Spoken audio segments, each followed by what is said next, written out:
It finally happened. After 4 years, the Hawks finally traded John Collins.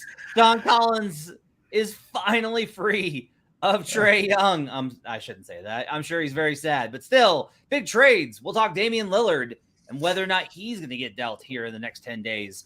Plus, the biggest free agent dominoes. All that and more on Locked On NBA. You are Locked On NBA, your daily NBA podcast. Part of the Locked On Podcast Network, your team every day.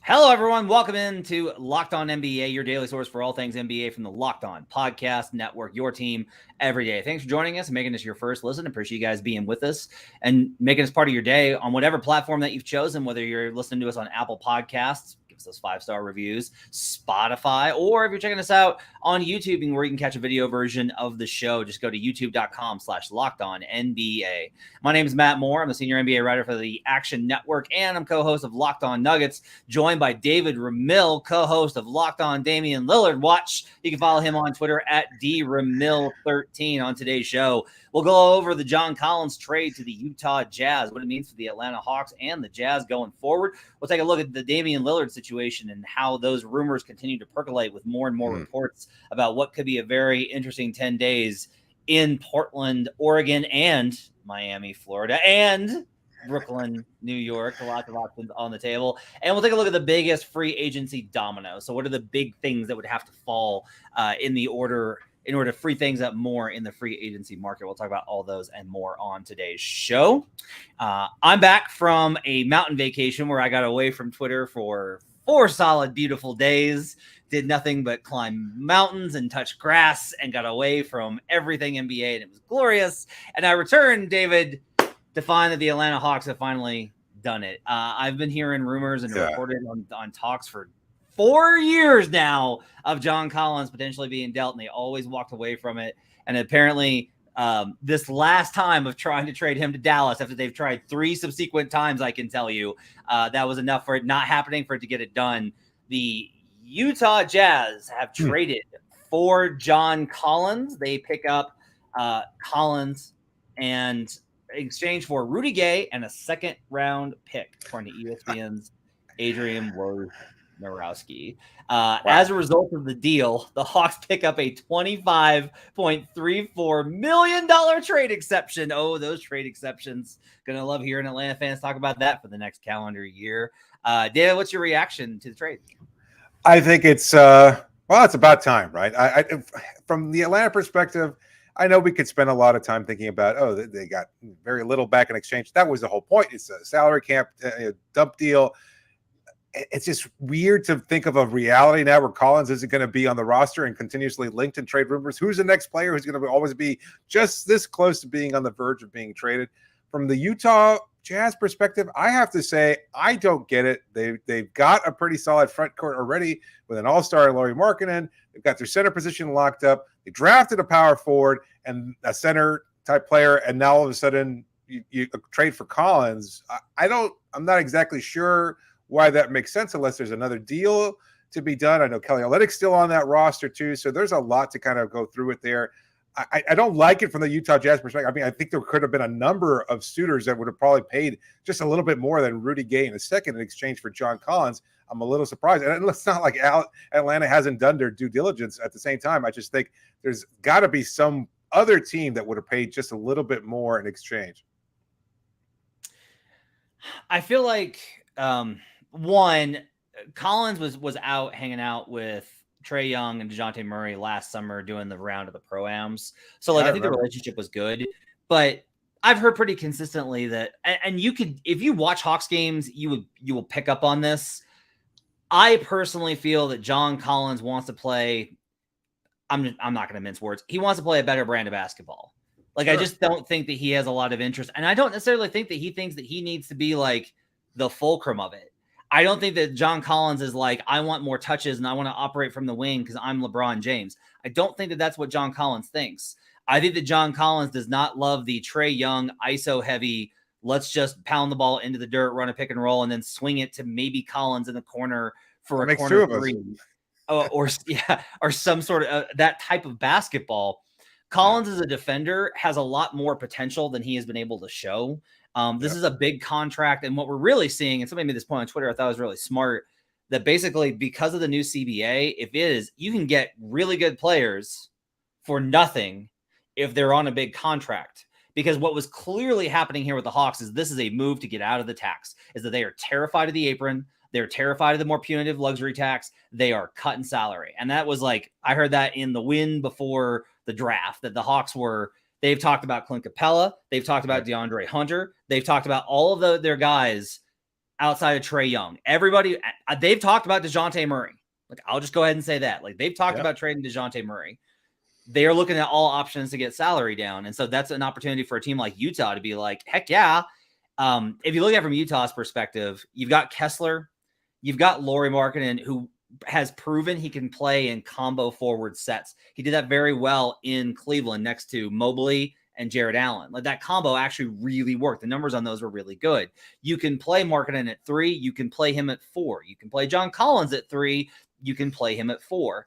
And you can kind of mix this around. You're looking at me a little sideways. I really do think that you should be able to do this. Markkanen's big. Collins is quick. So you should be able to like match that up how you need to, depending on what the matchup calls for. Yeah, I guess so. There's a lack of ball handling there, but I mean, shot creation to an extent, they both space the floor. So I guess they're somewhat interchangeable.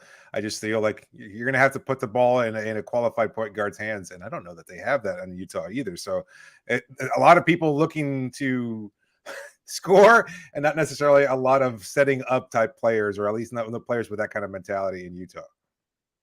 Yeah, I also think that Utah is just definitely in like, hey, we were pretty good last year. Maybe we can just accumulate some more talent and kind of, I think that their entire thing is like a slow, gradual climb as opposed to what they could have opted for, which is like a tank out, hope you get Wemby and then go back up. I mean, they do still have Colin Sexton. We'll see what he comes back and how he looks after the injury.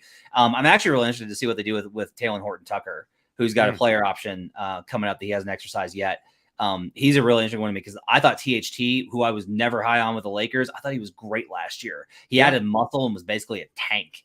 So I think they've actually got some upside here. I like this buy low spot for the Jazz. And look, if they get to a spot where if it doesn't work, they can either flip Collins, or if it really doesn't work, they can see what's on the market for Markkanen, who was really impressive last year. It gives them more options, and I always like getting more options. And I also think this is kind of another sign that I think we're going to see more big lineups. Not only because of the Nuggets and how much size they brought to the table, but you look at teams like the Lakers who are still going to be around with a pretty big lineup. The Sixers, I think, are probably going to continue to try and play some bigger lineups. And I think that we're going to see a little bit more traction towards it. Bigger lineups, but ones that don't compromise shooting. If you don't have to compromise, if you still have athletic perimeter or whatever, I think there's still an opportunity there to go a little bit bigger in today's NBA. Look, I hadn't thought about it from that perspective. It makes a lot of sense. Just no one's going to Utah. So if you can swing a deal and bring in more talent, and that gives you some flexibility, it gives you a little redundancy, but this is really the only alternative for adding a talented player on it wasn't a great deal, but it was a somewhat reasonable deal, and it doesn't cost anything to do. So why not acquire that? And then that gives you the optionality down the road. I mean, not everybody can be in Miami that attracts free agents. I get it.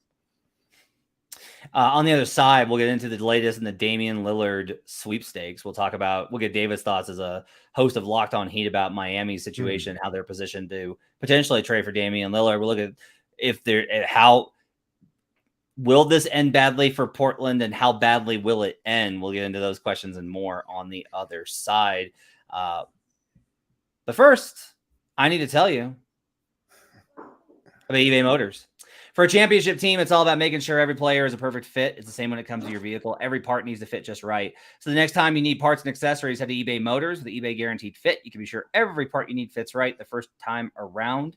Just add your ride to My Garage and look for the green check to know the part will fit or your money back. Because just like in sports, confidence is the name of the game when you shop on eBay Motors. And with over 122 million parts to choose from, you'll be back in the game in no time. After all, it's easy to bring home a win when the right parts are guaranteed. Get the right parts, the right fit, and the right prices on ebaymotors.com. Let's ride.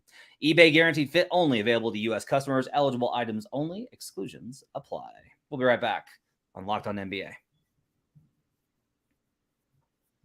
Back here on Locked On NBA, thanks for joining us, making us part of your day. Appreciate you guys being with us. Matt Moore and David Ramil joining you on Tuesday. So, David, let's talk a little bit about Damian Lillard. How many podcasts have you done on the Damian Lillard situation over at Locked On Heat right now? 7 and counting since the finals ended. Okay, 7 and counting since the finals ended. On Monday, the next kind of step took forward. Sam Amick, a well-respected journalist with The Athletic, published an article that kind Who of was on Locked On Heat and talked about Damian Lillard. Just throwing that out there. Nice. Sam published an article in The Athletic and kind of gave like the lay of the land. And a lot of the reporting was similar to what's come out of Portland. Sean Hackins reported on this, that essentially I wasn't thrilled with how it was presented, but the idea is pretty much clearly out there. Like the Trailblazers as a team they want to combat the idea that Damian Lillard and his camp are unhappy with how the draft went. But you can't really, it's not like we didn't know this going in. Everyone knew if they did not trade that number 3 pick, right, that the next thing would be not necessarily Damian Lillard coming in and saying, you didn't trade the pick, I want out right now. But instead, there's an escalation. Dame is basically giving them 3 tries in this next, 10 days. They had 1 try at the draft. Right. Swing and a miss. That's a strike.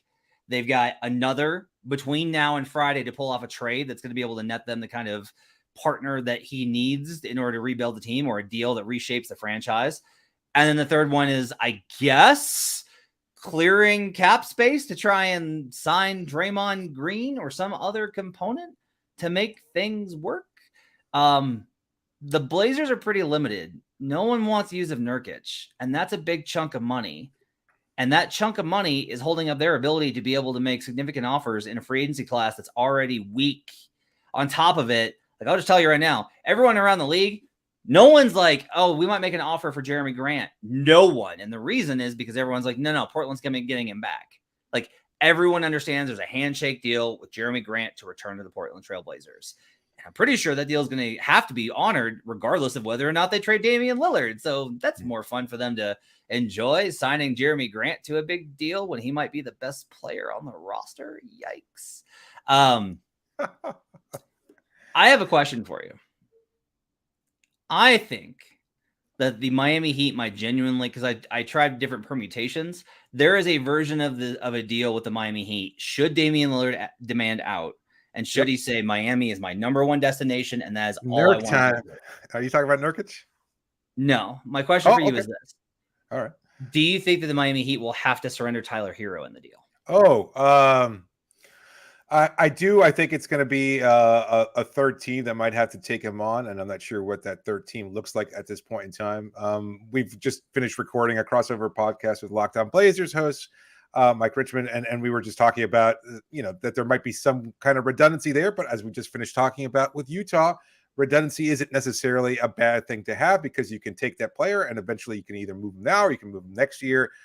To acquire the most talented players available right now when you're in an obvious rebuilding phase isn't necessarily a bad thing. I think from Miami's perspective, he is their best asset. I think the other side of this, and again, this is something that we've just finished talking about, is that maybe you can figure out a way of keeping Tyler on the Heat roster if you're willing to throw in some other, Miami's draft assets is very, very limited. They're very, very limited, and certainly can't compete with like a Brooklyn or any other team like that. So in order to make this somewhat appealing for Portland, assuming that Damon does not have the kind of full control where he could say, trade me to Miami or else, because it just doesn't seem like that's Lillard's MO at this point in time. Maybe it'll be reported that it's different, but at least at this now, I think he's going to give Portland as good a chance of finding a comfortable suitor as possible, whether it's Miami, Brooklyn, Boston, or whoever else.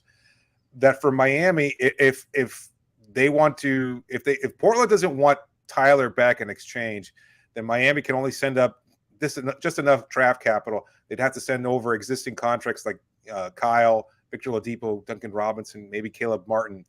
And then in exchange for that, they'd have to take back Yusuf Nurkic. I think that's the bigger X factor right now than Tyler, is that they'd have to take back Nurkic's contract in Miami. And I think that would grease the wheels a lot more for Portland's perspective, is then they can finally get rid of Nurkic's contract, it's it's something sweetener for the Damian Lillard deal that's going to be hanging over everything for the next couple of days. Yeah, I'm sure that's a real sweetener. It makes the Blazers feel much better about it, just taking you the starting center salary. I kind of wonder if this is because like there is a permutation of this deal that doesn't include Herro at all. All right. And for me, like it's a horrible deal, but like we're talking about degrees of awful here. Like there's no good offer out of Miami for Damian Lillard. Like there necessarily there shouldn't be, right? Like would it be easier if the Heat had like a young, really talented prospect that was like gonna like had all-star potential and was in like his second or third year? Then like sure. Have you seen Nikola Jovic? Come on, that guy's a point forward. I'm not trying to sell you on him, Matt. I mean, I think this is a reality. That kid's going to be an all-star. Portland, get in on it while you still can. So with the absence, I'm just going to ignore that and just keep going. With the absence of such a player, it's like a degrees. And so, but this is kind of my thing is if you're Miami, if the clock runs out and Dame goes, I gave you 10 days, I'm out. I gave you you knew you had this pick for 2 months. The lottery was, or a month. You knew the lottery. You knew you had this pick for a month. Like you had all these deals on the table, and you couldn't get them done. Mm-hmm. So I'm out. If he gets to that point, and he does say that Miami is the number one target, and this is like an interesting one. There is this idea that players, if they ask out, and they have a preferred destination, that they're going to be like, they're going to make sure that team gets something back. No. Like zero. The minute that you get that, you're automatically shifting your priority from what's best for the franchise with you in it to what's best for you. And that's not Dame's fault, but like Dame should be pursuing the best deal possible for him. And if your response is, well, why would Miami do that? When Dame asks out, everything changes. Franchises are just not immune to these things. The Nets were able to get that demon back in the bottle for what? That happened in August. 6 months, right? By February, it's over. Yeah. So you're on a timeline there, and your leverage doesn't get better. What is the best place for Damian? Like I don't know that I can remove myself enough in the situation because I mean I think he can win in Miami, obviously. But you might wind up gutting the roster completely, and maybe there's not a lot to it there. And I just don't know who they can potentially sign other than vet minimums after they acquire Lillard. But of all the potential suitors, Brooklyn, Boston, is Boston clearly the favorite or the best in terms of a guarantee to win as much as possible? Oof. That's tough because it would have to include Jaylen Brown, I would think. And if it includes Jaylen Brown, I don't know who comes out ahead there. It's not that like it's not that Jaylen Brown is better or on Damian's level, right? But like long term, I think that there's probably, and the other thing is like Brown's a better defender, even if he's not a great defender, and he's not right now. Right. He's still better than Damian Lillard. This is conjecture. I will just like bounce this one out there. The one that I continue to look at as like the only one that would really make a lot of sense for me is Philadelphia. That's like the only one that would make like a lot of sense. Is they negotiate some sort of three-way deal in a sign and trade with James Harden, and Dame joins Joel Embiid in Philly. That's like that. Then you're like, okay, all right. Now Dame's got like a real contender around him.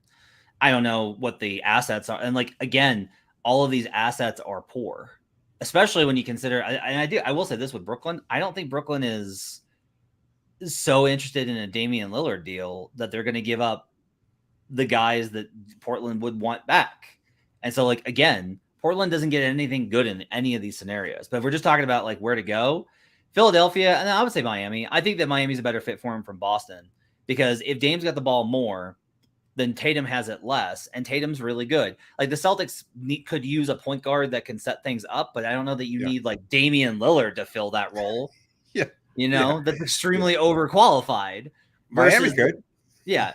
Versus like the Heat, it's pretty perfect, right? You're go to town, score a bunch, and let Jimmy and Bam play off ball and defend the hell out of everybody else and win a lot of games. I mean, it makes almost too much sense. But I just feel like exactly that kind of perspective is what kind of puts blinders on. And I'm not sure if maybe there's another team out there that would be a better fit for him. I don't mind. I guess the problem I have with the Brooklyn deal, I'll put it this way. I think the Brooklyn deal is better for Portland. I like Brooklyn's assets better than what Miami's sending, just because they're not getting Nick Claxton back, right? I mean, no. But like they have various like random pieces around, and they have like some long-term pick value off of the Suns trade that I think actually would be a little bit valuable. Versus like Miami, it's like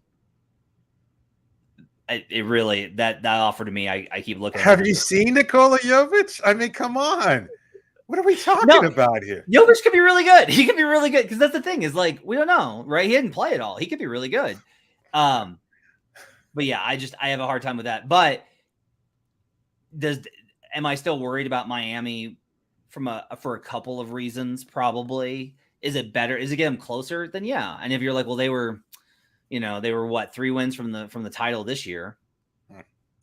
Maybe is Damian Lillard worth 3 wins in the finals? Probably. I think that's pretty like that's how good I think he is based off of his performance last year. So we'll see what happens. But the timer I think has definitely started, and the Blazers are have to be looking at it and realizing. I mean, that's the question here: is do the Blazers realize that the egg timer is running out because their projection is like, no, it's gonna be fine. He's not going anywhere. It's gonna be fine. And I'm like, I don't know. He's making a lot of noise. Yeah, I feel like you made it even seem like the next 2 steps or next 2 dominoes have to fall. And I kind of feel like this is it. Like you don't come back from Paris, schedule a meeting with a team to go, hey, you know what? I really like the direction we're moving in here. This is working out really good. You go in person to say, all right, listen, we tried. You guys gave it your all. I heard about what happened.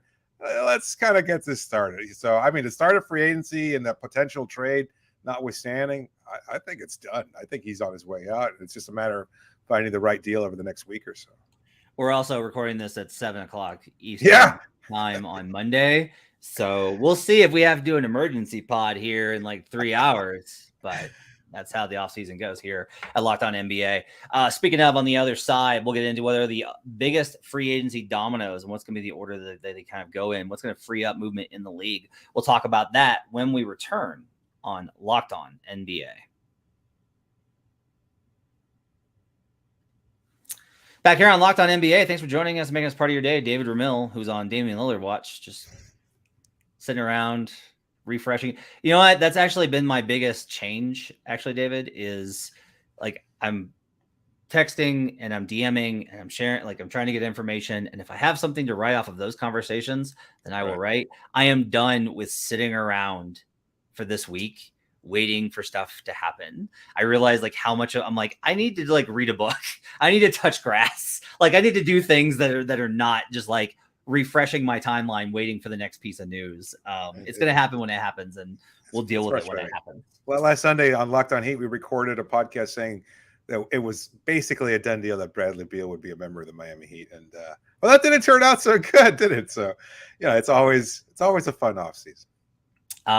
Let's talk a little bit about the free agency dominoes that are in play. So, oftentimes there are deals that other teams will not move on. There are other options. And so like free agents won't sign because if a guy goes somewhere else that can open up money for them. Yeah. And then there's trades involved in that too. So there's like a bunch of dominoes. And like number one's obviously Damian Lillard. Like very obviously Dame's like the biggest domino here. That I think he's a more important component than anybody else on the board. Is there anybody you can think of that's a bigger component to all this than Damian Lillard that we know about at this time? No. I mean, like it would have been Kevin Durant, and that's pretty locked in. Bradley Beal, maybe not on the same level as Dame, obviously. Yep. LeBron's not going anywhere unless we hear a Luka Doncic trade demand over the next 24 hours. I think Dame's pretty much set at number one. And it's not that these things can't happen, because when they do happen, they're shocking and quick, right? Like sure. And I will say, like, there are dominoes that can happen as a result of other dominoes, which leads us to number 2, which in my opinion is James Harden. Harden right now is being, there is just a fascinating and hilarious game of 3-way The Office gif with them all holding up guns at each other, because Houston and Philly and Harden all trying to negotiate their way to the best top possible deal. And Houston was almost all the way out last week. And now like word's kind of gotten out, they're right back in and are very much still interested in James Harden's services. The question is about like Harden wants the 4-year max, and both the Rockets and the Sixers are like, you're not going to leverage us against each other to get this 4-year max. You're not getting it. You're going to get like a 2-1, and that's what you're going to get. Or in the Rockets case, probably a 2-year flat deal. And that to me is the next big domino, David, not only because of Harden, and there's a bunch of deals I can talk about that happen depending on what he does, but I'll also say, like, I do wonder if Harden leaves and they don't find a replacement, what happens with Joel Embiid? But, well, I don't know. That's a tough one, right? I mean, you win an MVP. Has that ever happened? An MVP level player is demanding a trade the following season? I don't know that it has. No, I think so. Yeah. Wow. I didn't even consider that. I thought it would be just like, okay, well, they'll find somebody or try to find somebody else that can kind of complement Joel to the same level as Harden did last year. I didn't ever even consider the possibility of Embiid saying, you know what, this isn't going to work. I like Tyrese Maxey just fine, but get me out of Philadelphia. So, I mean, that's do you get a sense now, is it tipping in one team's favor, either Philadelphia or Houston, more than the other? No, what I will say is I think there's a secondary 3-way thing going on between those teams too, and then Toronto as well. So it becomes a 4-square with Fred VanVleet. So if Harden re-signs with the Sixers, the Rockets have a big money offer on the table for Fred VanVleet. The Raptors have also, to my eternal surprise, have put a big money offer on the table for Fred VanVleet to return. I don't know if that's what he wants, but like there is a very good chance the Raptors are literally running this thing back and being like, no, new coach, it's going to work out great this time. We're just running the whole thing back. So likewise, if Harden were to go to Houston, I think the Sixers, I know, like they've exchanged talks with the Raptors on a sign and trade deal for Fred VanVleet, should VanVleet like the money and situation better with the Sixers. So like that's a component that could wind up happening. Okay. I do kind of wonder, the last thing I'll say, I kind of wonder if we're going to see a third team come out of nowhere on Harden. Just if you're able to clear cap space, if you're able to find yourself in an opportunity to be like, well, hey, we'd sure like him. And I'm not sure like what that team looks like, because I don't, the number of teams with the available money is always tricky. But if there is a team that feels like this could put us on the map. And I always look a little bit north of Philly up to the great state of New York in that situation to go like, if you find someone just to dump Julius Randle's money, this is speculation. This is not me reporting, but I'm just saying, I do kind of wonder if there will be another name that gets thrown into the talks, at least in passing, before we find out where James Harden goes. But would you agree James Harden is number 2 on the list? Oh, yeah. I think that's pretty clear. Okay. Number 3, I'm going to go with Draymond Green. To me, that feels like the next component. I feel pretty confident he's going back to the Warriors. I think Draymond has always known that his value plummets if he's not next to Steph Curry. And kudos to him for knowing who the meal ticket is, right? Like that combo, he makes Steph better and Steph makes him playable and allows him to do all the cool things that he does. And that combo, I think, really works. And even though Bob Myers left, I think that makes it harder. I still think he winds up coming back on a 3-year deal. That's what I think happens. But look, Mark Stein reported that the Sacramento Kings are among the teams that are interested. I think Portland's going to try and find some way to add him. I don't know what they're going to be able to offer him that's competitive, but I think that they would love to put Draymond Green next to Dame. That's the kind of guy that even though like we would probably be like, I don't know, man, like Draymond can't score anymore and is getting up there, that probably changes how Dame feels about the situation if they get Draymond Green. Would you agree? Yeah, I think that's fair. We talked about it last week, and I saw a possibility of Draymond going elsewhere, but it seems more and more likely that he'll just wind up returning to Golden State. Yeah, I still think that's the most likely scenario, but I do think the Kings' interest is really interesting. Just from the Kings want to make a splash, and they were chasing after OG Anunoby, and that's not a thing. And they might make a deal for Tobias Harris, but like they want to make an upgrade. The Kings are looking to actually make a serious upgrade. How strong is his connection with Mike Brown? Yeah. I mean, Yeah, that's why I wasn't sure if it was, but I mean, I'm sure it was during their time in Golden State, but I didn't know to the severity of which Draymond would seriously consider it. How funny would Draymond Green and Sabonis be on the same team after the chest stomp?